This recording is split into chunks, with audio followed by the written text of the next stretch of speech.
igama ngumama uBusisiwe Tshalana. Umama lo ondimama uBusisiwe suka kwiYonela Farming Project. Phayana ekuseni nje sivuka silime, emveni koba silimile xa kutshisa ilanga siyabuya singena endlini sithatha imeshini siyathunga.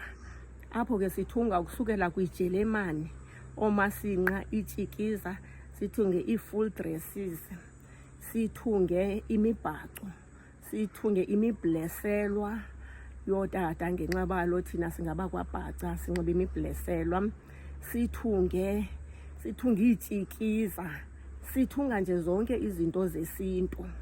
Namhlanje apha eholweni kufike u-MEC, ngoku ke uzosipha ii-machines ngenxa yoba eye weva isimbonono uba siyakhala sithi siyathunga kodwa kunzima. Umzekelo kwiprojekthi yam uYonela Farming Project sibahlanu, ngoku ufike ubona uba imeshini esithunga ngayo inye okanye zimbini.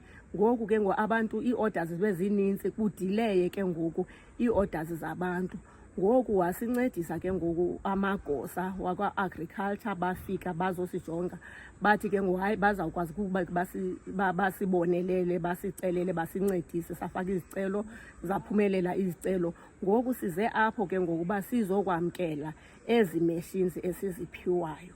Yabona ezi machines ndithe ndakuzijonga ndabona uba yabona yimpumelelo. Kwawusala ubuvila emntwini, yabona ke ngoku uzawuveza umntu ke ngoku. Lo umshini endiwubonile uzawuveza umntu uba le nto yokuthunga uyayiphila na, ngoba kaloku nanku umshini siwunikiwe.